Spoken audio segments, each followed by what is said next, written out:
Everything about our society teaches us to be codependent. We use other people as a release valve for our own anxiety, for our own discomfort. And we're taught that that's actually what relationships are. Vanessa Bennett, I am obsessed with her. She's fucking amazing. Today's guest is Vanessa Bennett. She is a licensed holistic psychotherapist. She's the author of the book, It's Not Me, It's You. Miss Vanessa Bennett. I was doing my research and I couldn't quite find much about your past and your experience. It's complicated, as they always are. I am the parentified child, if you will. You're going to feel guilt. It's by design. The guilt and shame that women and mothers feel has been constructed to keep us in line. This is not a you problem. You're doing exactly what these systems were intended to have you do, which is be too consumed with shame and guilt to actually look around and go, this is bullshit. You've got to be able to hold your upbringing objectively in order to actually heal the wounds. So someone listening who's like, I feel like I've lost my soul. What do I do? So first off, we have to. The big silence. It's time to sing. Welcome to the Big Silence Podcast, Vanessa Bennett. Thank you. So happy to be here. I'm happy you're here, all the way from Costa Rica. Welcome to the Austin, Texas heat. Here we are. It's hot as hell. It is. So you're a licensed therapist, and how do you pronounce it? Jungian? Jungian. Jungian. Okay. I want to first, can you describe what that is? Yeah. So my background is in depth psychology. So depth psychology is kind of the umbrella term for Jungian psychology, archetypal psychology, and analytical psychology. So depth psychology is known as the psychology of the soul. You know, I went to school for counseling psychology. I'm trained in all the things, but at the end of the day, I'm oriented through the lens of depth, which means I look at the being as a whole being. So I'm working more with the soul to soul, my soul to their soul, than I am medical model, just being specific about treating a personality disorder, It's a lot about the unconscious, working with the language of the unconscious, which is image and dream and metaphor, helping people really understand their place on their path of individuation. So it's like this lifelong journey to kind of become your fullest self. We're going to talk a lot about your book, The Myth of Motherhood. The motherhood myth. The motherhood myth. But I was doing my research and I couldn't quite find much about your past and your experience with the mother. As we were just talking about, we all have birth from a mother. Mm-hmm. I'm so interested because this book dives into so many different archetypes and just generational trauma, obviously sex and relationships and all this stuff and codependency, and we'll get to all that. But I'm so interested in your relationship with your mother. It's complicated, as they always are, right? My mom had me young. She was 21 when she had me. Her and my dad divorced when I was really young. And so, single mom, struggling to get by. It was just her and I against the world kind of thing. And so I think, like a lot of people that I've worked with over the years, I had to grow up really fast. She had my brother when I was 10 and she was bartending full time to make ends meet. So I was taking care of a little one when I was still a little one. And so my whole life, actually, I was very convinced that I wasn't going to have children. I was very I don't want to have kids. I used to always say, I've had my kids, I've raised my kids, I'm done. Yeah. And obviously I've since had one about 5 years ago, but it's impacted. How can it not, right? It's impacted who I am. I mean, I am the mom of the group. I am the parentified child, if you will, right? I know very well. Yep. And, I think I went through the beginning part of my journey, my beginning part of my own therapy, really unpacking and trying to understand my upbringing objectively. Which I say to people all the time, you've got to be able to hold your upbringing objectively in order to actually heal the wounds. Meaning, you can't, it's not all them, they're not all bad, they're not horrible, and also they're not all good. So it's got to be not like black and white. I hear so often people, they feel bad, they feel like a bad kid, they feel selfish if they are honest about their upbringing. And I will tell clients, and I've been told this by my therapist, yes, I know that she did the best with what she had. And also there were things that happened that had a negative impact on you. And we've got to be able to say it. It's so interesting because we always put our parents on a pedestal when we're young. Especially, and then we get older and start to realize, and our eyes are just opened a bit. And then you have to relearn who your parent is. That's and understand that how could they be so perfect when they are still going through their own generational trauma? That's right.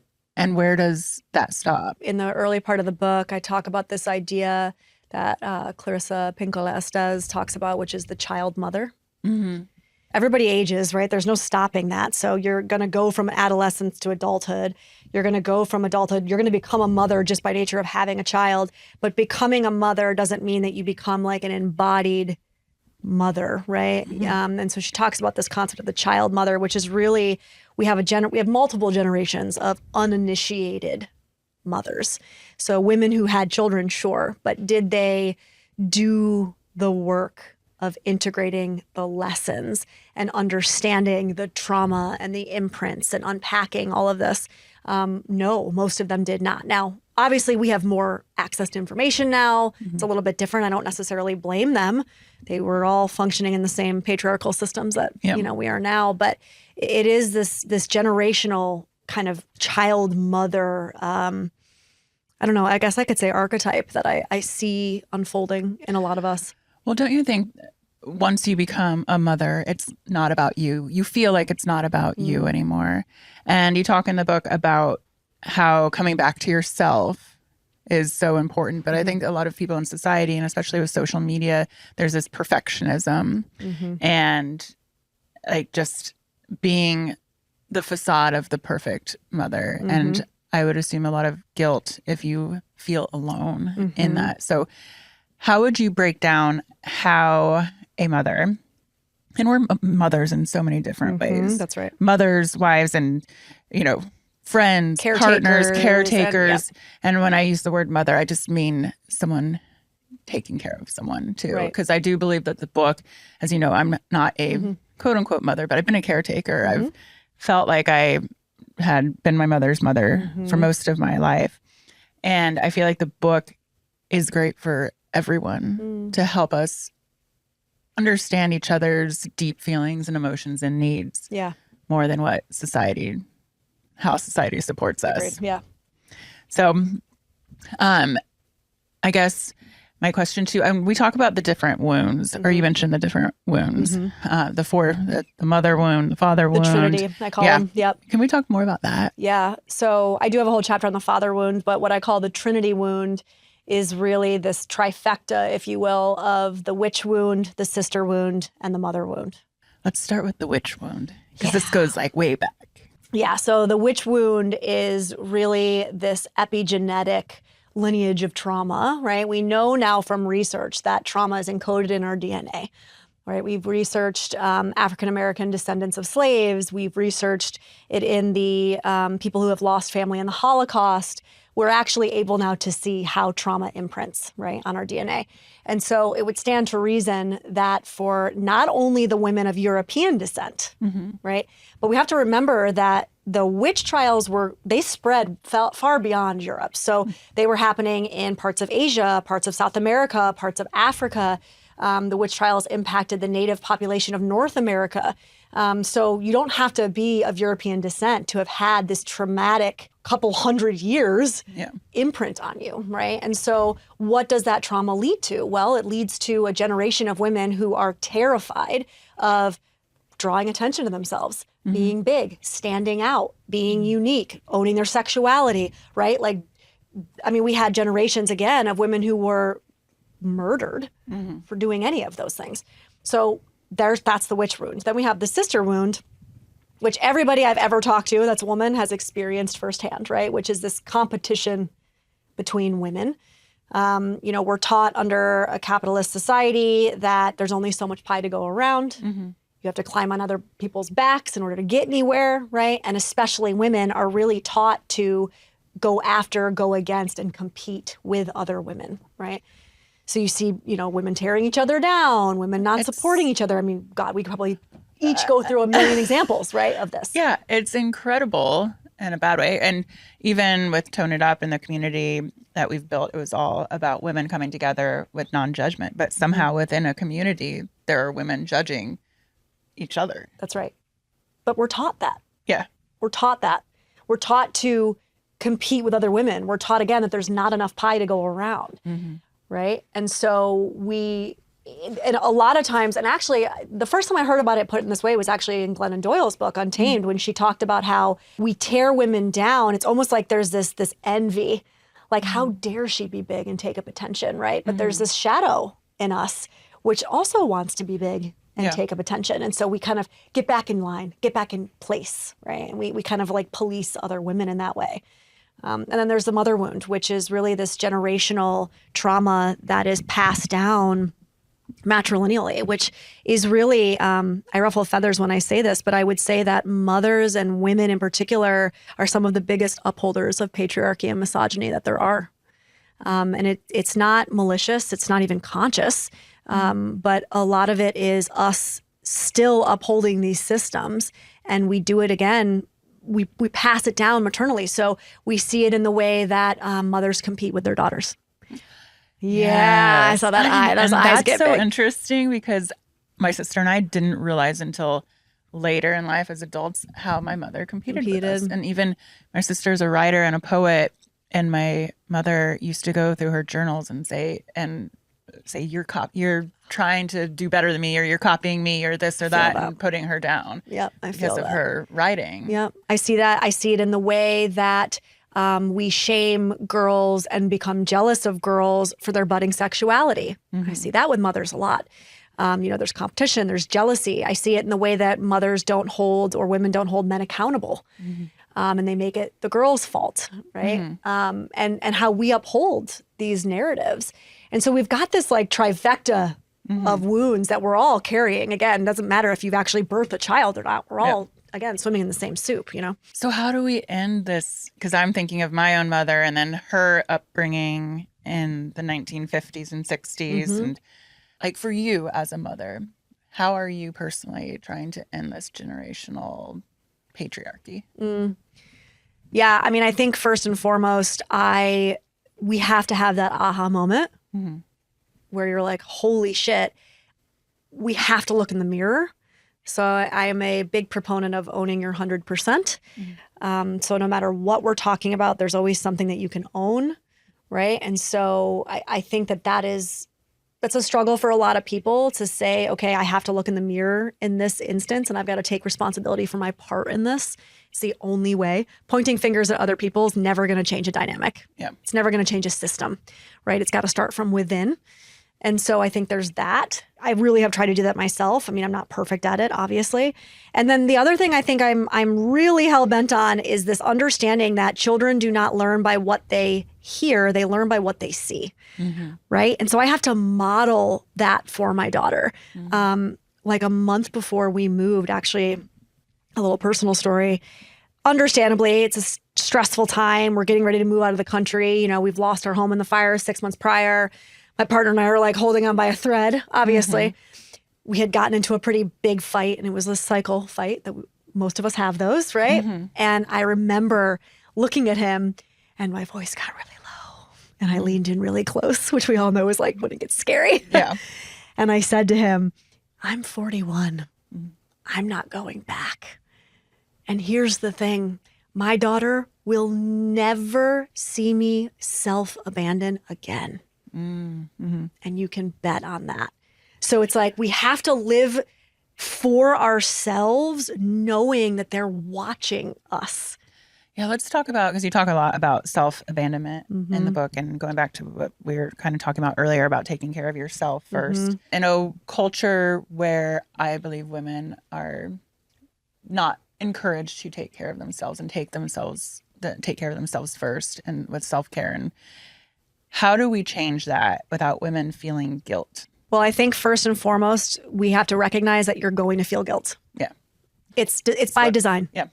Yeah. I think that one of the biggest things that I want to drive home, and that I hopefully drive home in this book, is this understanding of how we got here, and this real like reckoning with the concept that the guilt and shame that women and mothers feel has been constructed to keep us in line, to keep us overwhelmed, constantly doubting ourselves, looking outside of ourselves for validation and recognition, constantly doing more because we think if we do more, we'll be loved, right? Like all of these patterns that I see show up all the time in the women I work with.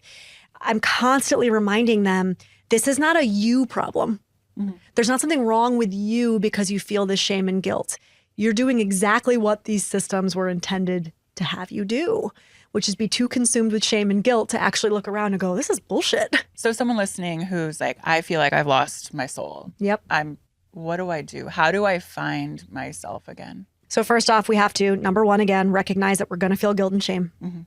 So to welcome it with open arms, make friends with it. Say, hey, okay, I'm feeling something. That's right. I know what I'm feeling. I can give it a name. That's right. Give it a name, welcome it with open arms.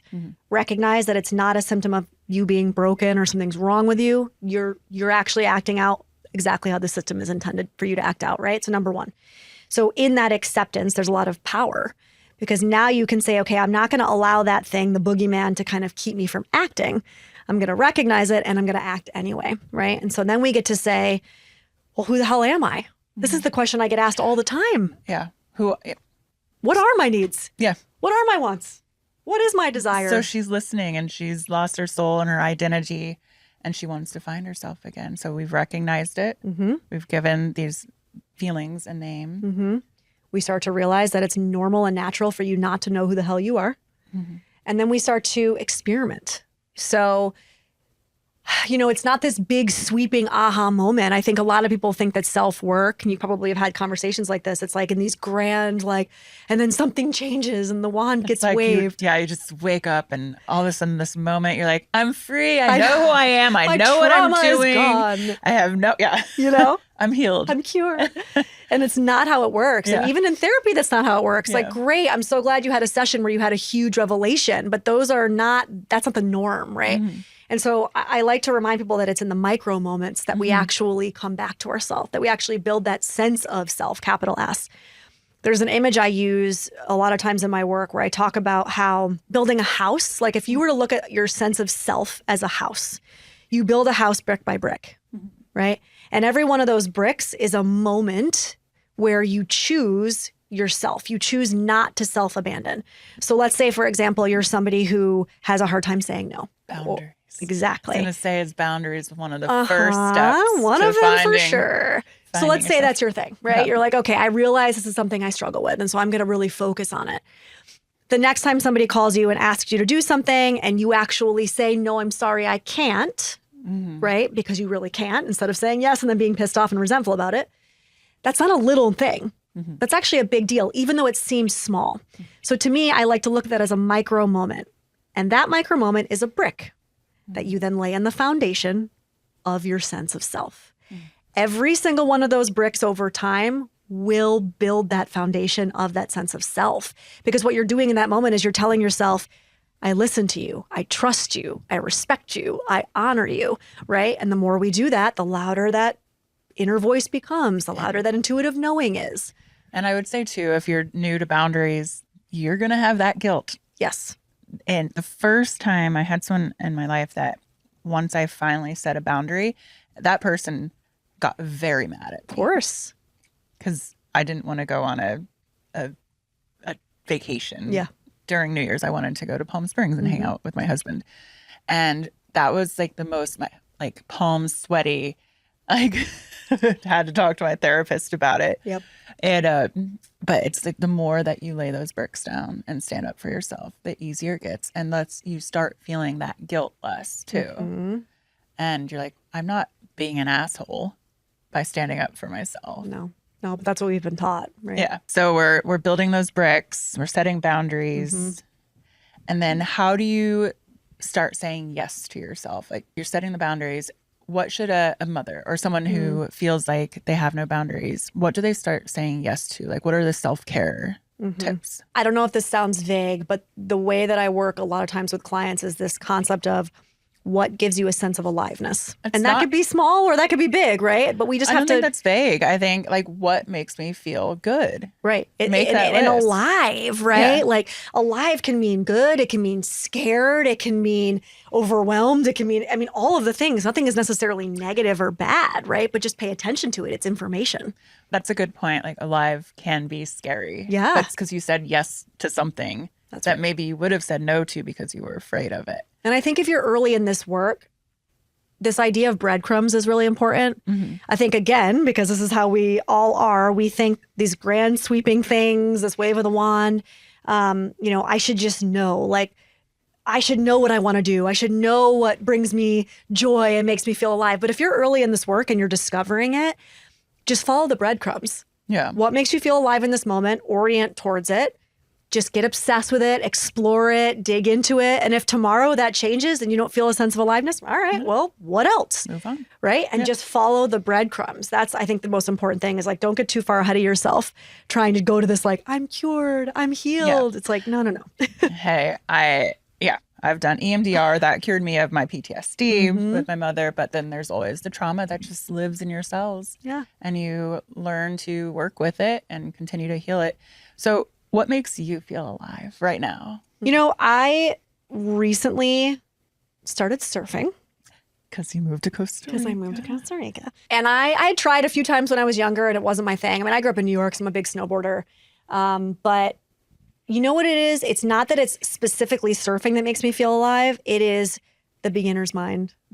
It's putting myself in something that I don't understand, that I'm new at, that's humbling, that I haven't mastered, right? And I think for a lot of adults, we kind of stop doing that. Yeah. Like the older we get, the less we're doing things that just completely scare us or like we true. have no idea what we're doing.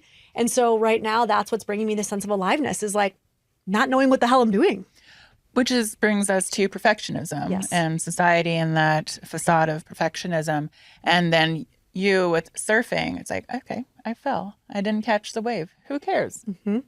Get up again. I'm having fun. You're in the water. You're in nature. Yep. And so what's your perspective on motherhood and perfectionism? Yeah, I mean, I think that is. I think Yeah. exactly what you just said is actually the perspective on motherhood as well, right? Which is like, so as you were saying that, I was thinking, okay, if we think about the way that we're, as a society, we're so linear in the way we think, even in the way we think healing works. Everything is very linear, right? We're all neck up. This idea of surfing, what comes to mind? What comes to mind is standing up and riding the wave. There is so much nuance that goes into surfing, right? So for me, I'm not even necessarily focused on standing up on the board. So when I fall off, I'm not even disappointed in myself. What I'm doing is I'm like, oh, what I'm understanding is that when the wind blows this way, the wave goes this way. And this is the specific area I need to actually get in there. Or this is the way that I need to sit on the board and turn myself around, right? So there's all these like tiny little pieces of nuance, I suppose, that I'm not focusing on the air quote end goal of standing up. And I think that's the same thing with parenting. It's like every single day, there's something that feels small and might even seem insignificant that's actually not, this is the breadcrumb that I need to orient myself towards and learn from and be humbled by and come back to that like beginner's mind because there isn't really an end goal here. It's like every day I'm a different person. Every day she's a different person, Yeah. you know? I have a surfing analogy. I used to surf a ton back in my 20s and then I stopped because as you get older, you stop doing the things that you love and enjoy and stop taking risks and blah, blah, blah. Yep. But I As am we do. going to Hawaii in a couple weeks and I am going to get back on that board. Yay. But there's an analogy I was, a surf instructor in my 20s had told me, you look down, you fall down. You look up, you'll ride the wave. And so kind of looking at that as like where you put your focus is where you go. I love that. Reminder back in my head. I know. I love that. They keep telling me the same thing. Don't look down. Don't look down, you fall down. Then what do you do? You fall. down.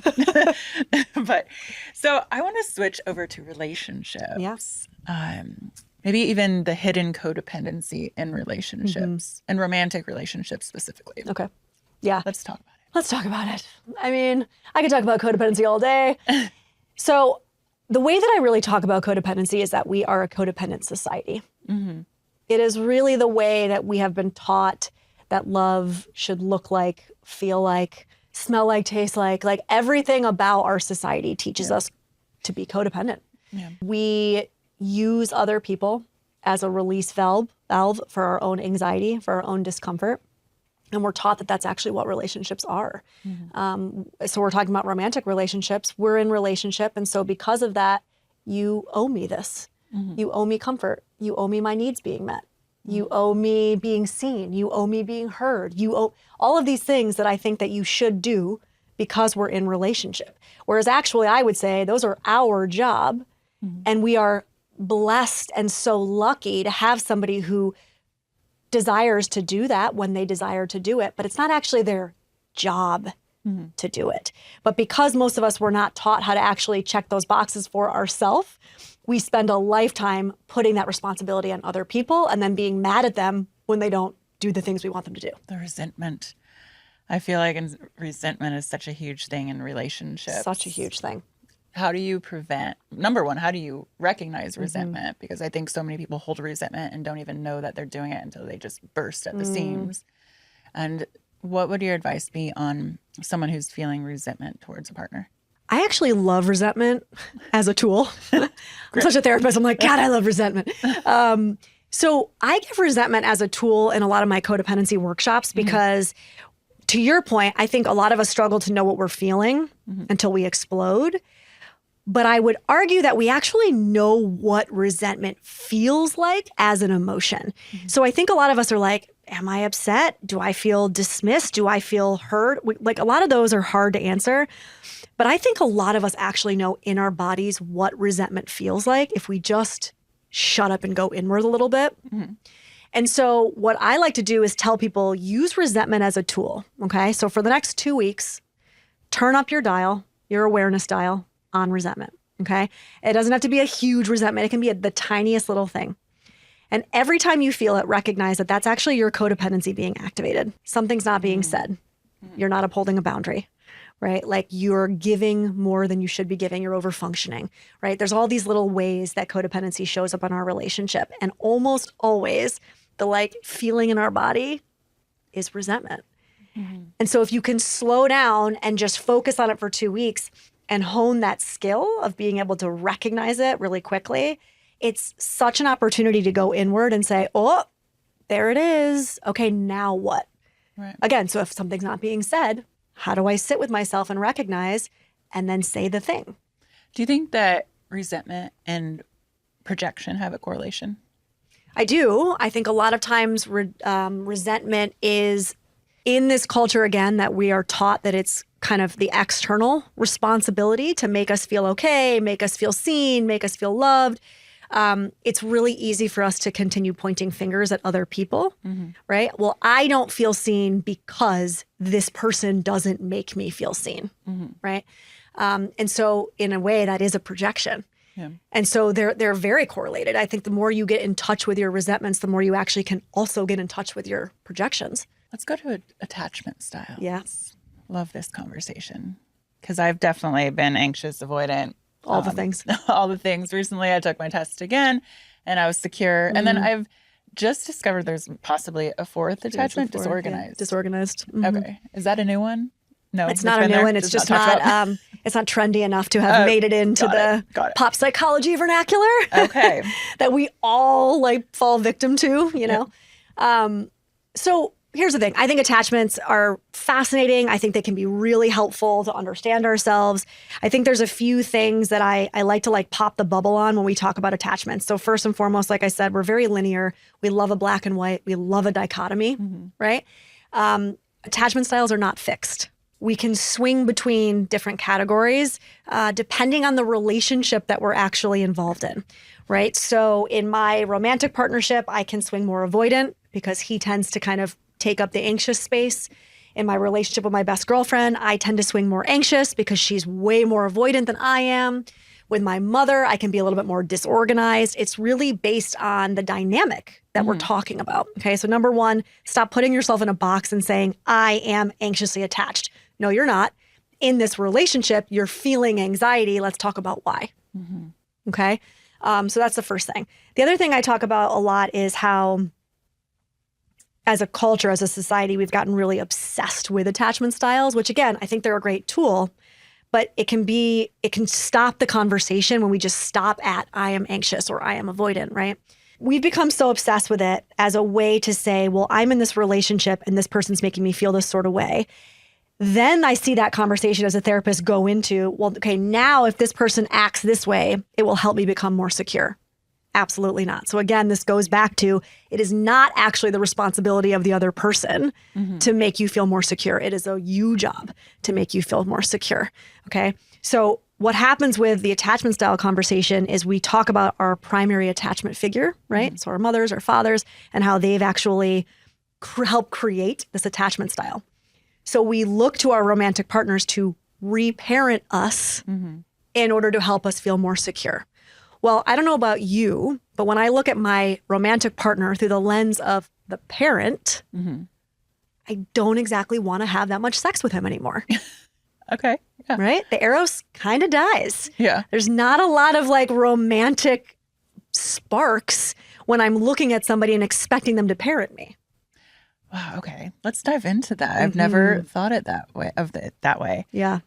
Okay. So let's dive into, as we're just talking about it, sex and relationships. Yeah. And perhaps when people stop being attracted to each other, is it mainly that? A lot of times. I cannot tell you the number of couples that I've worked with that come in and their number one complaint is sex and connection, which sex is never about sex. It's always about power or, you know, again, unmet needs or about all the things, right? It's like doing the dishes, fighting about the dishes. It's not about the dishes, right? What's it really about? Right. They always come in with the same complaint. I would say so often when we get down to it, there's a parental dynamic that has come into their relationship. And so there's been a loss of attraction because of it.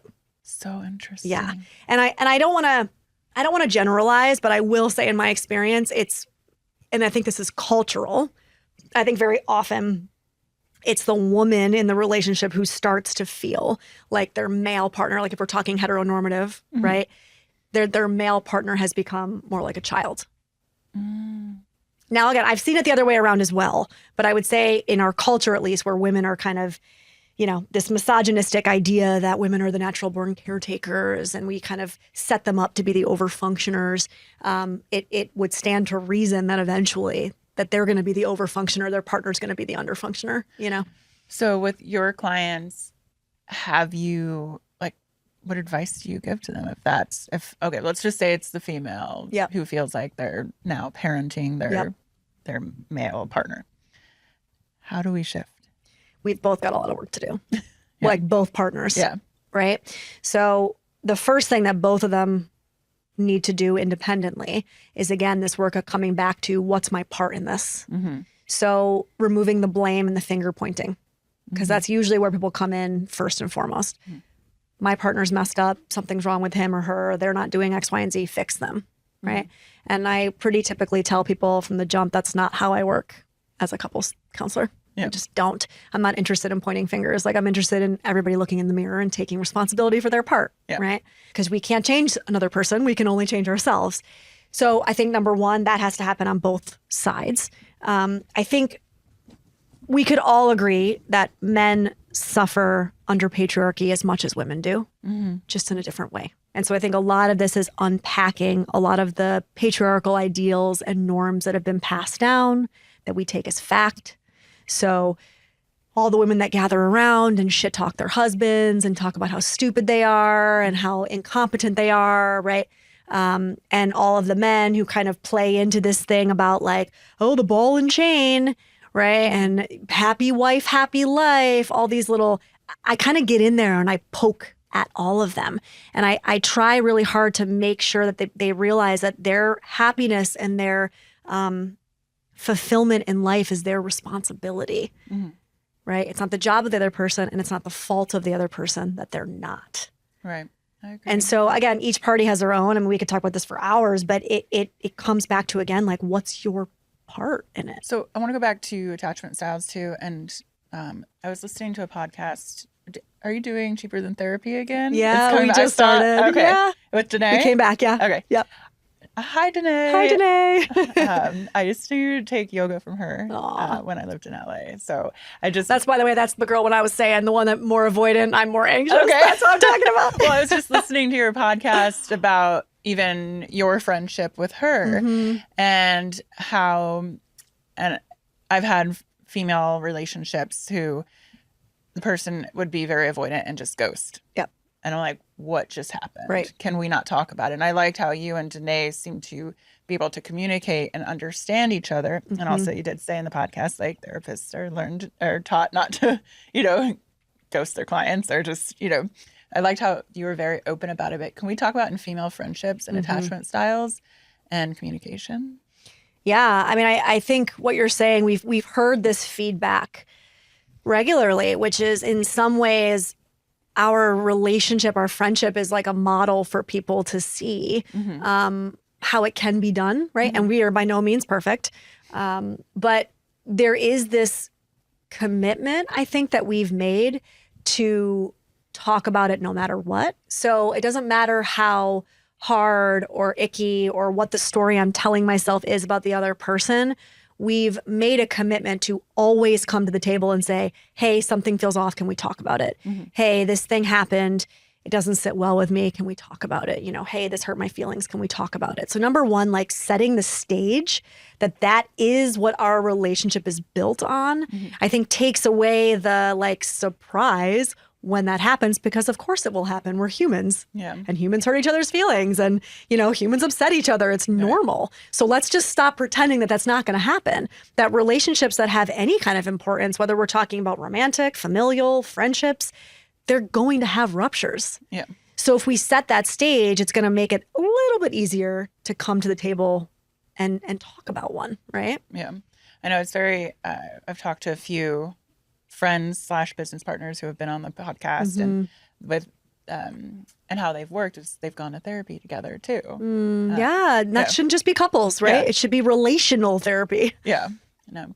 Well, I'm excited that you're starting a podcast again. I'll have to have you come on and say I hi. would love to. Are you going to be filming virtual then? Yeah, we'll do virtually. And it's funny because when we started the podcast in 2020, we started it because of COVID. Yeah. And it was our way of being able to see each other and connect all the time and have the conversations we used to have in person. And so we decided to bring it back right around the same time that I decided to move to Costa Rica. And we thought, well, isn't that kismet? It'll be our way to, again, stay connected. Oh, that's great. I know. So your partner is also a therapist. He is indeed. And All the therapists in the house, the friends, the partners. And you've talked about how your partner should not be your, depending on them as, talking to them as a therapist. Can you explain that a little bit more? I'm probably saying it wrong. But how, say with Bobby, I shouldn't expect him to be my therapist. What's your opinion on and being in a relationship, a romantic relationship, on how much you talk to your partner about, how much you rely on them? What are your boundaries around that? Esther Perel has been really impactful in this specific topic because she's one of the first people I heard years and years ago that used to say, your partner should not be your everything, right? We've taken what used to be given by an entire village of people and we've crammed it into one person and one relationship, right? Now, partly that's because our society strategically has isolated us into these nuclear families, which was not ever the way that our species was supposed to live, right? And so now we look at this person we live with as our romantic partner, our lover, our confidant, our best friend, our therapist, our co-parent, our da-da-da-da-da, right? Go on and on and on. And there's a lot of things that does negatively to a relationship. Again, it takes the mystery and the eros out of the relationship, right? I don't then strengthen and build my other bonds, which are important. So we really have gotten ourselves into this trap where we turn one person into way too many things. And we really suck some of the aliveness and the mystery that used to actually sustain relationships out of them. Yeah, I can see that. And then there's less attraction, less sex, less everything. You just become family. Yeah. Right? Which is beautiful if we're just talking about safety. But again, safety doesn't usually equal eros. Yeah. It's important, but it's not, when we think of like this wild, ravenous sexual energy, it doesn't usually come from the person who, you know, we go to the bathroom with the door open in front of. Yeah. What's your thoughts on that? Don't do it. Clearly, I don't. Listen, no shade. I know people that do it. Do you, boo? For me, that's a hard pass. I literally would not let my husband buy this one house. We were so in argument against it because it only had one bathroom. So I am the wrong person to have ask. a house with more than one bathroom. I'm the wrong person to I'm ask. terrible, and Bobby hates it because I'll go in there. I'll just like stand there. He's like, I won't let him come in the bathroom with me. But all the dogs, he'll have like 7 Pomeranians. I'm like, Bobby, what do you think? He's like, can I have a moment? I'm like, oh yeah, didn't realize you were pissing. Sorry, didn't realize. But okay, so back to your partner is a therapist. How do you create those boundaries? Because are you able to like switch it off, or I imagine I would be like analyzing and. You imagine right. You imagine right. People always ask me that question. They're like, oh my God, there must be so much talking. I'm like, there is actually. Sometimes to the point where I'm like, I don't want to talk about this anymore, please. It is hard, right? Because our work is also, our life is also our work. So I will say it can be helpful because sometimes, we speak the same language. So we can be like unpacking something or talking about something that we've seen in clients or that we've read or whatever. And then we're able to like translate that into our dynamic and what we see in our dynamic. And in a lot of ways, that's been really helpful. But we do have to be really careful because if we're not careful, we can analyze it to death, right? And we've been called out on that before in our own couples therapy. We had a therapist a few years back that would cut us off constantly and be like, stop talking, turn and look at each other and just shut up and look into each other's eyes. And inevitably, one of us would start crying when we would do that, right? But we get so in our heads and it's so comfortable and safe for us to be in our heads that we can really fall into the trap of like talking at each other if we're not careful. I always am a fan of therapists should have therapists. Oh my God. I've been in a fitness trainer for 20 plus years, but I have a fitness trainer. That's right. And sometimes people are like, why does she have a trainer if she's a trainer? I'm like, because I need support too. That's right.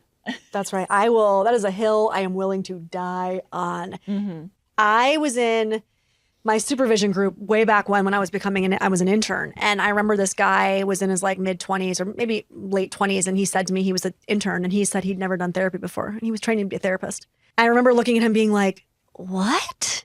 And he was like, yeah, he kind of blew it off. And I was like, and I said to him in that moment, I said, I feel like that would be like going to a dentist that has bad teeth. You can just see that. It's on the outside. But would you go to a dentist that had really awful teeth? And he's like, well, no. And I'm like, how is that any different? Like, if you don't know what it feels like to be in the chair and to do that work, like, how are you not going to be out there projecting all over your clients? I don't know. That is a hill I'm willing to die on. You need to be in your own therapy. So what if someone's listening and they don't want their partner to be their therapist anymore? They're going to set boundaries, but there's a stigma about going to therapy still, which is shocking. Is there still? Damn it. I swear. There is still. I mean, it's not as bad as when I was in my 20s and I started to go to therapy and I was dating someone and he's like, why are you going to therapy? That's for crazy people. And I'm like, it is wild how far we've come, actually, right? In like just 20-something years. Yeah. I mean, it's tough, right? I think that the stigma, it also depends on what culture we're talking about too, right? There's still way more stigma in like the BIPOC community around therapy.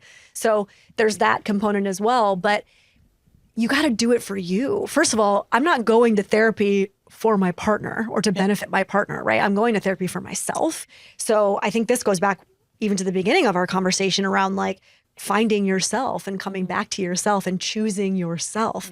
If this is something that you are curious about and you desire to do, then do it. You don't need permission from anybody to do that work, right? The other thing I will say too is there are a lot of ways to start doing this healing work. So for a lot of people, therapy is not accessible. It's way too expensive. They can't find a therapist that they feel they're comfortable with or sees them, or understands their ethnicity or their socioeconomic background, all of these different things, right? And so to that, I say it doesn't have to just be a therapist. There are many amazing coaches out there. You know, there's ways that we can be in healing and community, group work that is so phenomenal. So start there if it's not accessible. I have a great coach. Shout out to Gwen Dittmar. She's in LA. And in 2017, I started working with her. And she just changed. I worked with her for 6 months. And I was like, dang. And then I also had a therapist who I did EMDR with. I had it all. Had it all. Surround yourself. Surround yourself. Get your people. And back to the cost of therapy. So with the Big Silence, for the foundation side, that's our main program is Therapy for All, where we pay for therapy for those who don't have health insurance or their health insurance doesn't cover therapy. And we have therapists in our network that we match you with. I love that. It's really hard. And even when we match, sometimes it's really hard to match people with therapists too. It's really difficult. It's I had a great therapist when she's like, she's from the UK, so she had a great accent. And she's like, you should always have a therapist where you feel you could sit down and have a cup of tea with. And it's like, you have to feel comfortable. You do. It's like dating. I always say that finding a therapist is like dating. Yeah. It's like a vibe check more than anything. And then you get in there and you see if you guys can do the deep work together. Yeah. And I've had therapists who I'm like, no, I like homework. When I go to therapy, I want homework. Oh, why does that not surprise me? The left brain overfunctioner in you wants homework. I know, but that's why you work with a coach well, because a lot of coaches can be very like direct in that way. Yeah. I always had homework. But going back to your foundation, you know, again, what I was saying about coaches, right, or something. What I don't love, and I break this down in the book a little bit. I go into this concept of like gatekeeping therapy. I mean, I think that we as a society, you know, it's become so unattainable for so many people. And I think it was set up that way. Yeah. You know, again, to like maintain certain systems of power and dominance. And I think that even therapy needs to go through some really big shifts around the kind of patriarchal dominator structures that even that exists under. That's very true. I think coming back again to like community work is so important. You know, today and I have our community, and from the jump, the reason why we set it up is because we kept it super low cost because we wanted people, again, that couldn't pay for individual therapy to come into a group environment, build community, and experience healing in other ways. I think it's more of these. Can you explain more about that group community, what you and Danae are doing? Yeah, so the community, it used to be the Cheaper Than Therapy community. I've kind of changed it over now to be a little bit more inclusive. It's called the Inner Compass Collective, but it's multiple therapists, multiple coaches, different modalities, different topics. We like to call it the class pass of wellness, if you will. So you can kind of jump into any group, any process group, or psychoeducational group that fits in your schedule. Yeah. And so it's like a very low monthly fee, and you get access to all of these people and all of this information. Yeah. How do you find that? I'm going to put it in the show notes. It's through. You can find it through my website. Okay. I've got it linked in my, my Instagram and all the things. The Inner Compass Collective, but it's always evolving. It's always growing. We always have new coaches and therapists coming in, doing new workshops, and also I will say we have a lot of apprehension around group work. You know, there's this idea of like being seen and being embarrassed, but it is so important to be witnessed in this work. Yeah. So important, right? And I actually really believe that sometimes group work can be almost like the gasoline behind your individual work. Yeah. I love a good group work. I know Bobby and I went through NAMI, National Alliance of Mental Illness, and we did something called Family to Family, which was all family members of who either have another family member who has mental illness. For myself, it's my mom with schizophrenia. And it really helped for me as an adult to sit in a room with every Tuesday night with 20 other people who had experienced the same thing and shared these stories, where then you feel like, oh, I'm not alone. I'm not alone. It's not me. I'm not crazy. This is a shared experience, right? Yeah. And then it was great for Bobby because he had never experienced mental illness, and he didn't understand, and he got to learn more and educate himself, and then also talk to other family members that had gone through. How can he best support you? Yeah, how can he show up? Right. It was such an important thing for us to do together. Yeah. And here's the thing, even if you go into a group that isn't like a specific, like a grief support group or something like that, I guarantee you, I bet my life that you're still going to see and hear yourself in somebody else's story. Yeah. We're that's so much more healing. alike than we are not, right? It's wild because I never even, the big silence is the things that we don't talk about. That's right. Because for so many years, I held it inside because of shame. Mm-hmm. Like nobody could know what was happening inside my home growing up. And then once you start talking about it, even with the Tone It Up community, people reach out and like, oh my gosh, you had that too? Yep. Like you start talking about it and we start to heal each other. Shame can't exist anymore when it's brought into the light. Yeah. I love that. It's so true. Yeah. And that shame and that guilt was something I was telling myself, but also society. Right. I mean, but look, this is exactly this is what I say in the book. It's like, you guys, the shame, it's constructed, right? We don't have to carry it. We can give it back. We can say, no, I'm not going to let this shame run my life anymore. Yeah. But we have to be willing to talk about it. We've got to bring it out of the shadows. It's the only way. Yeah. Yeah. And that's what we're doing. That's what we're doing. Well, thank you for making your way here to the studio. So I happy to be here. appreciate your conversation. And where can everyone find you? And your new book, is it out now? It's out August 19th. Okay. So by the time this airs, it is out. Okay, it's So out in the go world. get it. It's out wide. So website, Vanessa Bennett. That's where pretty much all of my offerings are. But, Instagram, TikTok, all the places. You can find me there. Usually it's Vanessa Bennett or Vanessa Bennett. And yeah, I've got a depth coaching academy. I've got the community. I've got the book. I've got all the things. The podcast coming up again. Podcast is coming back. Cheaper Than Therapy. That's right. Me and my girl. So we'll have you on. We'll have another chat. Yes, definitely. Well, thank you very much for all the work you do. And thanks for coming. Thank you. I'll say the same thing about you. The big silence. It's time to sing.